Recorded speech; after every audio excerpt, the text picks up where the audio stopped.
July 18th, and you are tuned into One Wrestling Video and watching This is NXT. My name is Jargo. I will be your host for the evening. You can find me on Twitter at NotJargo.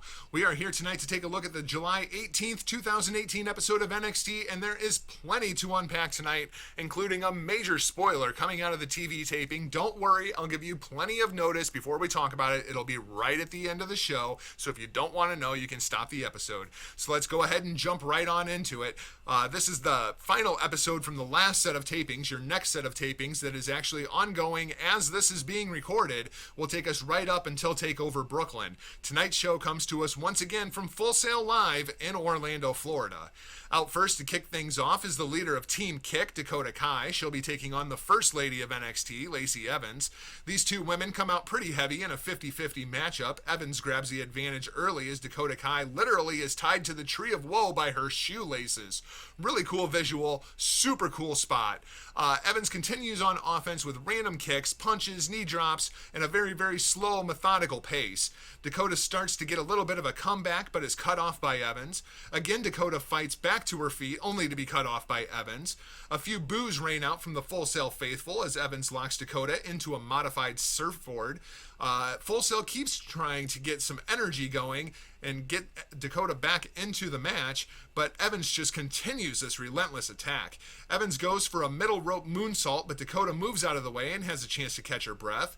Dakota shows us all while she's the captain of Team Kick, and she goes to work on Lacy Evans. Repeated face sponge kicks to Evans in the corner. Kai panders to the crowd a little bit, goes for a big kick, but Evans reverses it into a pump handle slam and puts down Kai. Dakota goes for another big kick. Evans ducks and hits Kai with the women's right for the big win. For some reason, evidently, we have moved Dakota Kai into a gatekeeper role. She's now like the new Dolph Ziggler. I don't really understand why we are doing this to Dakota Kai because I see a ton of potential in this girl. She's fantastic in the ring. She's got a great look. She's cute. She's bubbly. What more could you possibly want out of a NXT female superstar? I realize we are completely rebuilding this women's division, but damn, do we have to have her putting over talent like Lacy Evans? Now, I know there's a lot of you that are much higher on Lacy Evans than I am. I just don't see it. She feels incredibly choreographed. She feels incredibly rehearsed. And she has these great matches with great talents that somehow she ends up coming out on top. Somebody's really, really high on Lacy Evans, but I know it's certainly not me, and it's certainly not some of you that I hear from. Right before I started recording this episode, my friend Luis Suarez sent me a message going, "What is the deal with Lacy Evans?" Luis, I'm right there with you. I don't get it either. We then go backstage for our first pre-tape video package of the night with the one and only Ricochet. Ricochet calls out Adam Cole for not being a fighting champion. Ricochet says that we all know that he has an issue with the Undisputed Era, and he's coming for the North American Championship. This very well could be our North American Championship match in Brooklyn, and I am certainly not opposed. I have looked forward to a Ricochet versus Adam Cole feud literally for years at this point. Of course, we would hear from Adam Cole in the Undisputed Era a little bit later on. Back from a WWE shop commercial, and we get a vignette from the Street Profits. They're out playing some hoops on the playground as they're training hard for a rematch with the Mighty. Fun little segment. Then we go to an upscale establishment with EC3. I think this is supposed to look like it's like a 4 or 5 star restaurant. I'm pretty sure it's actually just inside the Performance Center. As camera crews are trying to catch a word with the one percenter, he's interrupted by a fan who asks for a selfie, and EC3 obliges. Another fan compliments EC3 on his suit, and EC3 compliments his face. Finally, he's interrupted by the finest, Kona Reeves. Seems that we're going to be getting a program with these two gentlemen going forward. I'm not really sure why, though. I'm not really sure if EC3 is supposed to be a face or if he's supposed to be a heel.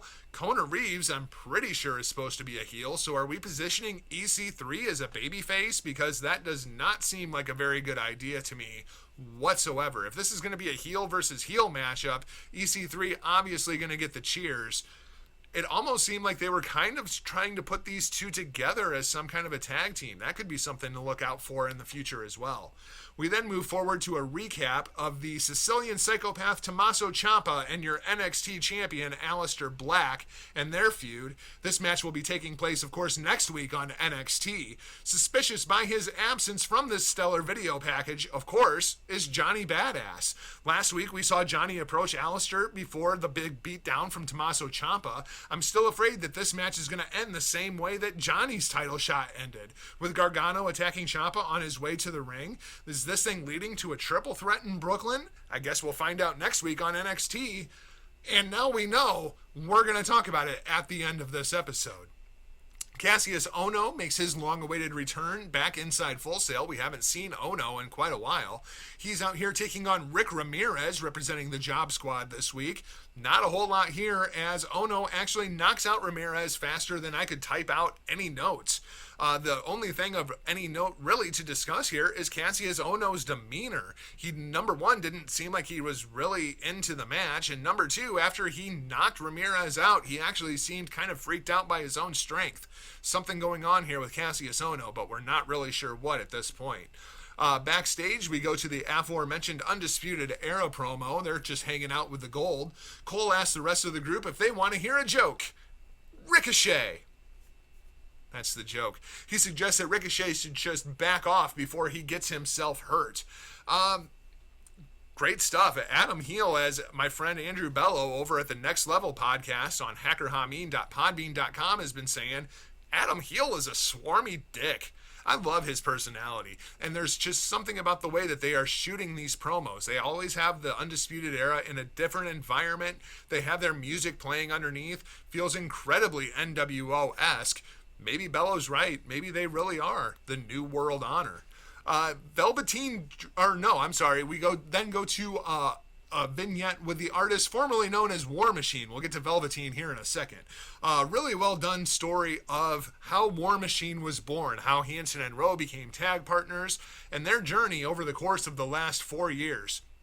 We get footage from Progress, Ring of Honor, ICW. They even actually show a picture of them holding up the IWGP Tag Team Championships with Hiroshi Tanahashi on WWE TV. This is probably the first, last, and only time Hiroshi Tanahashi will ever be seen on WWE TV, but the New Japan mark in me absolutely marked out a little bit. Absolutely fantastic video package. If you have not been following War Machine and their journey to NXT these last 4 years, this is about 4 minutes worth that gets you incredibly caught up. Very, very well done video package. Velveteen Dream next up on the gauntlet of video packages that was on this show.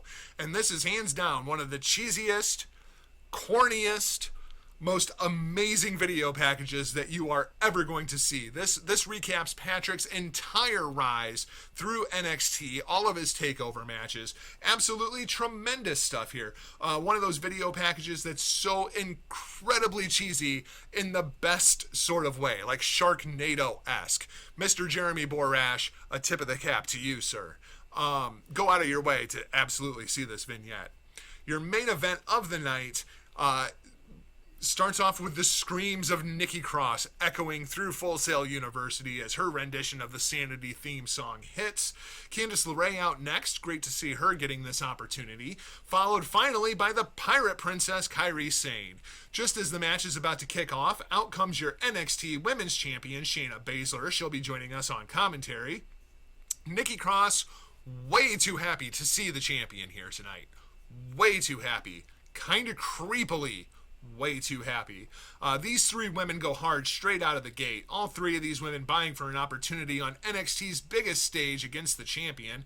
Fantastic stuff from all three of these women, leaving everything in the ring. Okay, well, maybe not everything, because some things were left outside of the ring as well. The Full Sail faithful erupt in approval of this match, even erupting in a Mamma Mia chant at one point. Cross hits a huge swinging neck breaker on our favorite Cupcake on the floor. That kind of takes Candice out of the match for a little bit. Cross goes back into the ring, goes to work on Kairi Sane. 3 huge belly-to-back suplexes, and the Pirate Princess is down. Nikki sets up a swinging neck breaker, but hesitates. She then picks up Kairi, carries her over to the top rope, ropes so she can give her the swinging neckbreaker off the top, but Candice slides her way back into the ring. A vertebreaker from Candice LeRae to Nikki Cross, followed by Candice's version of the lion salt. Candice goes for the pin. Kairi comes off the top with the insane elbow, nails Candice as she's pinning Nikki Cross, rolls Candice out of the ring, makes the cover on LeRae, and we are set for a rematch of the Mae Young Classic final in Brooklyn as Kairi Sane is named the #1 contender. No real complaints here. Of course, I was kind of hoping that they would go with Candice LeRae because I felt there was a story that you could tell with Candice LeRae capturing the NXT Women's Championship before Johnny Gargano captured the Men's Championship. I thought there was a story to tell there. Maybe we'll still get there, but unfortunately, how can I even say unfortunately? It's going to be Kairi Sane versus Shayna Baszler, a rematch of the Mae Young Classic final, which was a fantastic match, and I look forward to seeing it in Brooklyn. Of course, I hope Kairi wins, and we see Shayna show up at SummerSlam as Alexa Bliss's muscle against Rowdy Ronda Rousey. But maybe that's just me. So this is where I was going to stop the episode, but of course we have some major breaking news that we have to talk about this week. So if you don't want to know, if you do not want to know what I'm about to talk about, go ahead. Thank you for watching. Hit the subscribe button. Hit the little bell so you never miss any of the content from us here at One Wrestling. Follow me on Twitter at NotJargo. Shut the episode off now. If you want to know, stay tuned. I'm going to take a drink of my Rockstar, and then we're going to talk about it. So tune out now if you don't want to know. You're still here? Okay, I assume that you want to know then. Tommaso Ciampa's the NXT champion. Why? Why, WWE? Why do you feel the need to stooge this off while NXT is airing? I get done watching NXT, I get over to my phone, and I've got messages from about a half a dozen people. My Twitter feed's blowing up. I even have a notification from WWE itself. Major breaking news. Spoiler alert. Tommaso Ciampa, NXT champion. Congratulations, Aleister Black. You will now go down in infamy for the worst championship reign in NXT history. Yeah, there, I said it. I love Aleister Black, but this title reign has been god awful. But why? Why would you stooge this off on Twitter? Why would you not just let people watch next week? I know the dirt sheet's got people there. I know the news is going to go ahead, and I know the news is going to get out. But don't stooge it off yourselves. It's impossible for us to avoid spoilers when you do this sort of thing. I really struggled if I wanted to talk about this on this show or not. But when WWE goes and tweets it out, is it even really a spoiler anymore? It's just breaking news, right? Tommaso Ciampa, NXT champion. So I don't know what's going to happen now. I don't know if we're going to get a rematch in Brooklyn. I don't know if we're going to get a triple threat in Brooklyn. I don't know if we're going to get Gargano versus Ciampa for the title in Brooklyn and Aleister Black's getting called up. I'm all sorts of disheveled because none of this makes any sense on any plane of existence. But that's what NXT does. It keeps it interesting. I'm going to watch it. God knows I want to see Tommaso Ciampa win the NXT championship. I just do not for the life of me understand why you would stooge this off yourself. It just makes no sense to me. Bad business. Bad business. So that's going to wrap things up for this week's episode of This is NXT here at One Wrestling Video. Thanks for watching. Be sure to subscribe and hit the little bell so you never miss any of the content from us here at One Wrestling.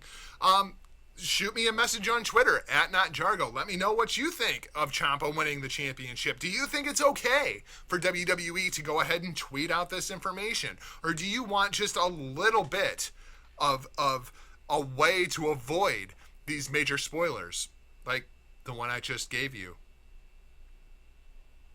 Maybe that was a bad idea. Regardless, this is Jargo signing off. Close transmission.